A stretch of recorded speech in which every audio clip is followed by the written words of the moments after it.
Менск – постсавецкі Лас-Вегас. І калі ў пачатку 2000-х суседнія краіны вырашылі абмежаваць доступ да азартных гульняў сваіх грамадзян, то Беларусь, наадварот, вырашыла зрабіць на гэтае стаўку. Сёння Беларусь на першым месцы па колькасці казіно сярод краін СНД. Але чаму дагэтуль Беларусь так і не азалацілася на казіно, як чакалі ўлады яшчэ 10 гадоў таму? Каму сёння належаць брэнды распіараных айчынных казіно і куды сыходзяць звышпрыбыткі? Гэта перадача «Давайте разбирацца». З вами Вольга Ратмірова. І сёння у нашым выданні. Яны хаваюць свае імёны і твары. Любен – это одна из самых, наверное, известных литовских фирм. Они обслуживают элиту. Наближаны да Лукашэнкі, якія засвяціліся ў казино. Карты, грошы, 2 стрельбы. Они будут чаще всего скрывать, скажем так, свое владение, свою причастность к этому всему через довольно громоздкие офшорные схемы. Схемы, праз якія мільёны долараў, прайграныя ў беларускіх казіно, асядаюць у іншых краінах. Менск, 2009 год. Специалисты Евразийской группы ў справах супрадзення легалізацыі злачынных доходаў і фінансавання тэрарызму рэкамендуюць Беларусі зліквідаваць факты адмывання крымінальных грошай у казіно. Фішкі, карты, ставкі, рулетка. Не прайшло году, Беларусь прызыўна расхінае свае абдымкі насустрач шматлікім расійскім дзялкам гульнёвага бізнесу.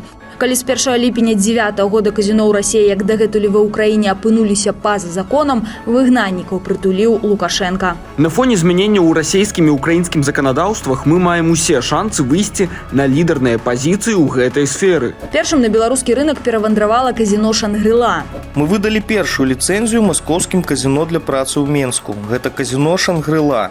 У Беларусі заўсёды будуць радыя прыходу ў беларускі гульнёвы бізнес расійскага капіталу. Спрытныя ўладальнікі «Шангрыла» атрымалі дазвол у Беларусі літаральна праз некалькі тыдняў пасля выгнання з Расіі. А неўзабаве далучыліся да распрацоўвання ў Беларусі закону аб гульнёвым бізнесе. Дырэктар кампаніі Дэрэн Кін распавядаў, што менская установа пасля адкрыцця вельмі хутка набрала абароты. Крызіс не моцна паўплываў на наш бізнес, таму што большасць гульцоў у казіно не грамадзяне Беларусі. Нашыя галоўныя кліенты – людзі з Расіі, Турцыі ці Азербайджану. Між тым, з моманту адкрыцця за установою назіралі аператыўнікі. Раніцай 20 жніўня 2013 года сілавікі ўварваліся ў «Шангрыла» і затрымалі 2 працаўнікоў казіно. Іх абвінавацілі ў арганізацыі прастытуцыі і эскорт-паслугаў. Цана эскорту вагалася ў сярэднім ад $1000, палова з якіх ішла арганізатарам злачыннай схемы. Для параўнання, пасля таго, як падобны скандал здарыўся ў вядомым калісьці беларускім казіно «Данька» клуб, яго ўладальнік адседзеў 7 гадоў, а бізнес быў знішчаны. Што ж здарылася з «Шангрыла»? Установу ўзнагародзілі прэміяй «Выбар года» ў Беларусі ў намінацыі «Найлепшае казіно». Але каму насамрэч належыць адно з самых папулярных казіно ў Беларусі, якое першым з расійскіх перабежчыкаў атрымала ліцэнзію, і адкуль у яго імунітэт ад пераследу па сур'ёзным у Беларусі абвінавачванні ў арганізацыі прастытуцыі.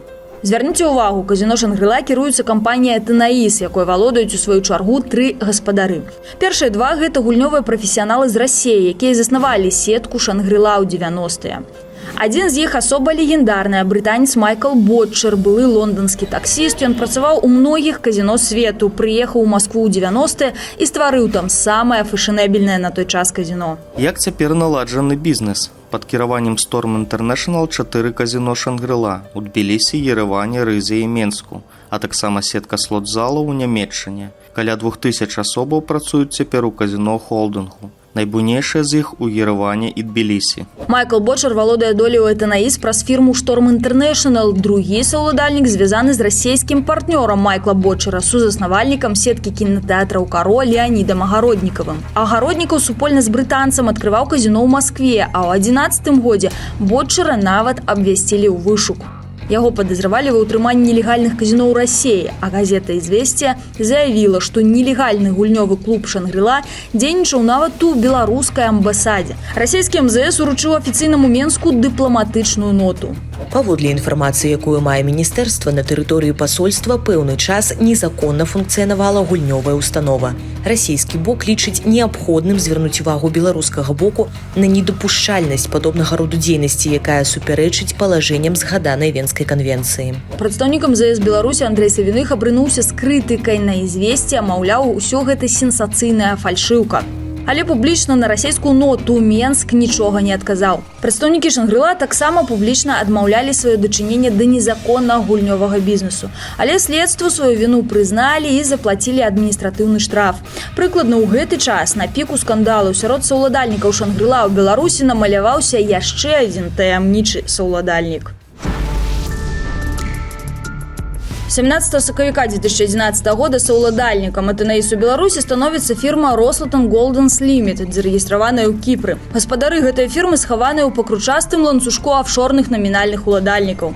Але мы вывучылі ўсе дакументы кампаніі гэтай фірмы, атрыманыя намі дзякуючы Цэнтру расследавання карупцыі і арганізаванай злачыннасці OCCRP, ўсё ж такі выявілі беларускі след.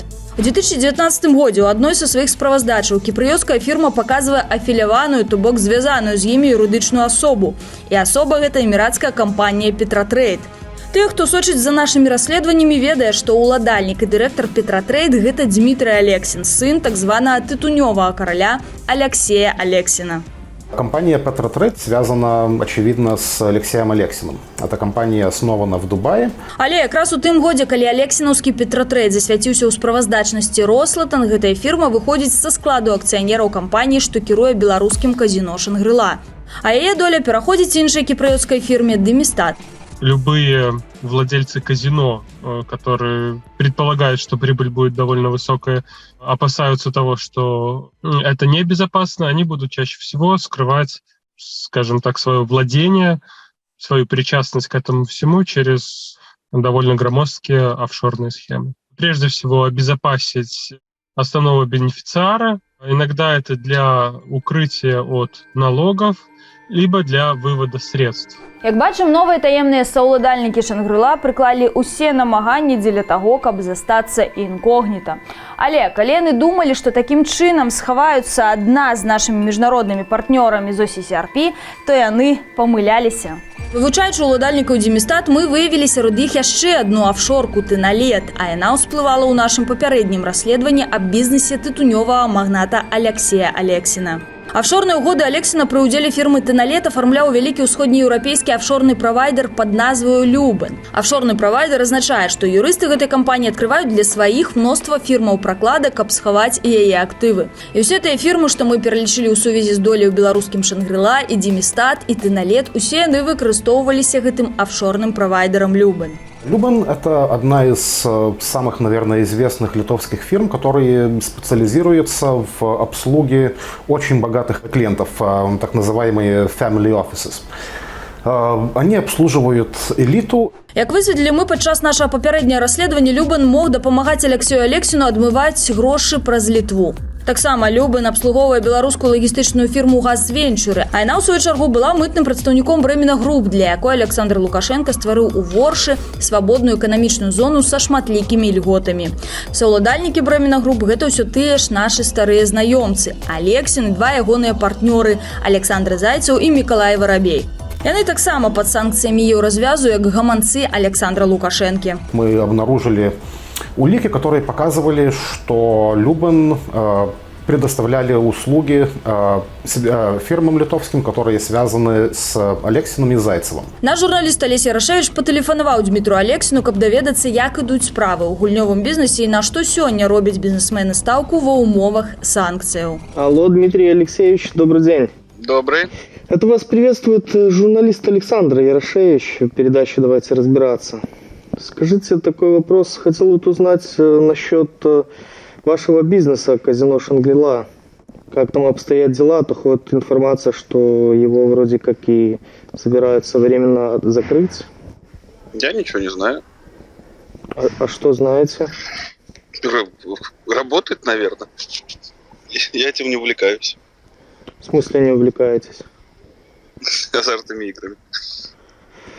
Ну, просто я вижу, что там есть доля у вас. Ну, обратитесь туда, там есть управляющий, все скажут. А это Бочер вас позвал в долю с Огородниковым? Таким чынам, што мы высветлілі на гэтым этапе нашага расследавання? Першае расійскае казіно, якое знайшло прытулак у Беларусі, належыць расійскім жа бізнесоўцам, якіх абвінавачвалі ў арганізацыі нелегальных азартных гульняў на тэрыторыі беларускай амбасады ў Маскве. Другая частка гэтага казіно належыць афшорнай кампаніі, звязанай з кашальком Александра Лукашенка Алексеем Алексіным. Але колькі грошай на гэтых гульнях атрымлівае беларуская казна, а колькі з іх выпампоўваецца за мяжу? Аб гэтым у другой частцы нашага расследавання. Агульны падатковы доход Беларусі ад гульнёвага бізнесу, які абслугоўваюць каля 25 наземных казіно, складае парадку 40 мільёнаў долараў на год. Гэта ўсяго толькі 0,4% падатковых доходаў бюджэту. Для параўнання, у 4-мільённай Грузіі, дзе 17 офлайнавых казіно, за кошт падаткаў ад азартных гульняў фармуюцца каля 5% доходаў бюджэту. Індустрыя прыносіць у дзяржаўны скарб каля 100 мільёнаў долараў на год. Яшчэ 6,5 мільёнаў укладаецца ў спорт. Куды ж дзяюцца грошы ў Беларусі? Уяўленне аб гэтым можна атрымаць на прыкладзе дзейнасці яшчэ аднаго гульца на беларускім гульнёвым рынку. Найбольш паспяхова ў няпростым 21 годзе ў Беларусі згуляла казіно, што належыць турку H-казіно ў гатэлі Hilton на Нямізе, што адкрылася ў сярэдзіне 21 года. За 6 месяцаў працы зарабіла гэтае казіно нашмат больш за ветэранаў рынку. Прыбытак перавысіў 7,5 мільёнаў долараў. Я сомневаюсь, что здесь есть преференция по происхождению с какой-то конкретной страны. Здесь чаще всего действует кто кого знает, и, возможно, какая-то группа лиц из Турции имеет какую-то плотную связь. Са слова былого прадстаўніка гэтага казіно, на якога мы змаглі выйсці, гэты бізнес у цэнтры Менску ішоў поўнай хадою паводле не беларускіх, а хутчэй турэцкіх законаў. Суточный, как скажем, такой доход мог составлять от 500 тысяч долларов до 1,5 миллионов. Выходные дни. В четверг привозилось несколько десятков турков. Средний дроп, скажем так, искал кошелек, который был 50 и выше тысячи долларов, там у кого-то там, скажем, даже и миллионы там, это единицы могли туда-сюда двигаться. Значит, таким образом поступали они. И вот это конкретно было просто мимо всяческих налогов или каких отчисленных бюджетов. Схема працы, са слова былого круп'е, выглядала наступным чынам. Грамадзяне Турцыі, якія жадаюць з'ездзіць у так званы джанкет-тур, наведваюць офіс у Стамбуле, дзе пакідаюць суму, прызначаную для гульні ў казіно. Они приезжают и встречают полностью в аэропорту, завозят в отель, и им просто из бэк-офиса в обход, естественно, кассы давались пластмассовые фишки. Какую сумму в пределах своего депозита он просит гость, он их получает. На эту пластмассу они играли по прилету на родину, то есть в Стамбул, непосредственно финансовый расчет был в офисе в Стамбульском. Вот таким образом просто миллионные проворачивались обороты через это заведение. И все мимо бюджета.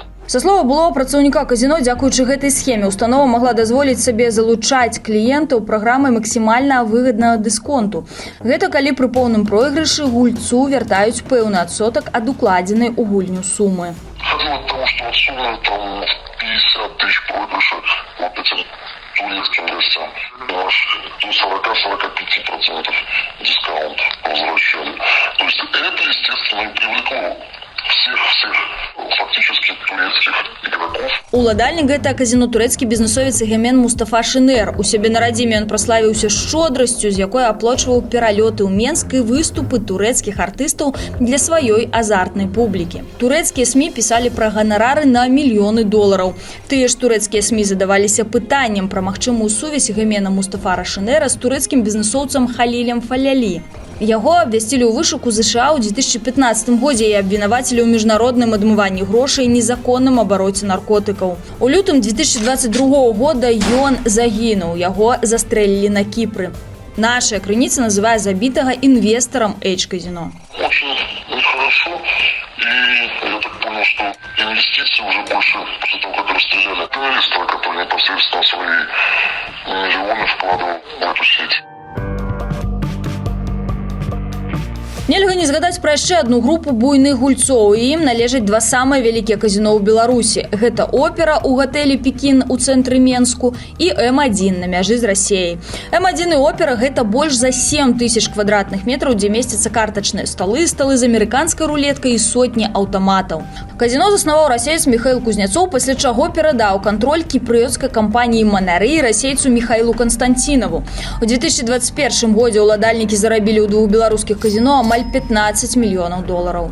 Аднак, са словаў нашай крыніцы, за кіпрыёцкай кампаніяй расійскім бізнэсоўцам насамрэч стаіць чалавек, які быў пад арыштам у рамках крымінальнай справы ў Расіі за арганізацыю сеткі падпольных казіно. Гэта Антон Бажанаў. Ягоныя следы ў Беларусі старанна заканспіраваныя, і мы наўрад ці б на іх выйшлі, калі б не архіў Пандоры. Самы буйны зліў афшорных базаў у гісторыі, у распрацоўванні якога у рамках міжнароднага кансорцыуму удзельнічалі і мы, беларускі расследавальніцкі цэнтр, што робіць праграму «Давайце разбірацца» на Белсат ТВ. У выніку вывучэння мноства афшорных угодаў карціна вымалёўваецца наступная. Фірма «Манары», асноўны акцыянер казіно «Опера» і М1, належыць кіпрыёту Тоні Антоніо. Мы знайшлі яго ў спісах юрыстаў, таму ён бадай номинальный уласнік. Кипр может быть использован из-за нескольких причин. Та же самая анонимность. Другая причина – это, конечно, налоги, потому что кипрская налоговая система, она очень либеральна, можно так сказать. И третья причина тоже может быть, что киприотские фирмы и инвестиции в них могут быть использованы для обретения так называемого золотого паспорта. Это система, которую Кипр перекрыл не так уж давно, но много лет эта система работала именно для того, чтобы владельцам таких бизнесов выдавались кипрские паспорта. А реально уладальника мы знайшлі праз Украину. Трук просты. Аказалася, што Манары валодае там яшчэ адной фірмай «Вутек Інвест». А ва ўкраінскім рэестры паказаны канчатковы уладальнік «Вутек Інвесту», а значыць, адпаведна, і Манары. Гэта расійскі бізнесовец Андрей Мысліўцаў, а ён, у сваю чаргу, валодаў іншай афшорнай кампаніі ад імя таго самага Антона Бажанова, якога лічаць каралём нелегальнага гульнёвага бізнесу ў Расіі. Таксама ў архіве Пандоры мы знайшлі, што Бажанаў двойчы выпісваў даверанасці на заснавальніка ўсё тых жа двух найбуйнейшых казіно Беларусі – Михаила Кузнецова. Кузнецов раней працаваў у фірме Бажанова. А вось і яшчэ адзін доказ. Пабудавала казіно М1 беларуская кампанія «Белразгандельсбыт». Чвэрцю ёй належыць усё таму ж Андрэю Мысліўцеву, а палова – кіпрыёцкай фірме «Маўрэці Трейдинг». Доўгі час ёй валодалі дзве афшоркі з брытанскіх Віргінскіх выспаў. Дзякуючы архіву Пандоры мы даведаліся, што за гэтымі афшорамі хаваўся таксама Антон Бажанаў. Мы датэлефанаваліся Андрэю Мысліўцеву, але ён, калі пачуў нашае пытанне, кінуў слухаўку. Акрамя таго, мы скіравалі запыты ў казіно М1 і Опера, але пакуль не атрымалі адказаў. А вось што нам адказалі ў кампаніі «Белразгандельсбыт». Я просто вижу, что казино записаны на Манari Limited, бенефициаром которого является Андрей Мыслиевцев, который доверенное лицо Антона Бажанова. Мне такая информация неизвестна. А какая вам информация известна? Я знаю, что есть компания Manari Limited, которая учредитель в этой компании. Все. А где вы находите дальше бенефициарных владельцев? Это откуда такая информация? В офшорах. Классные у вас возможности. Таким чынам, што мы высветлілі па выніках нашага расследавання?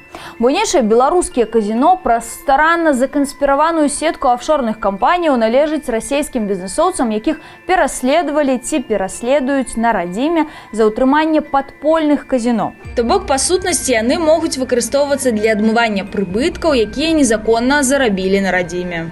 Са словаў нашых інсайдераў, ільвіная доля прыбыткаў мінае касу, а гэта значыць, што такія грошы не абкладаюцца падаткамі, і яны проста не трапляюць у беларускі бюджэт.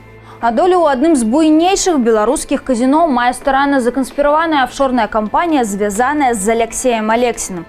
Гэтага беларускага бізнесоўца Захад называе гаманцом Александра Лукашэнкі.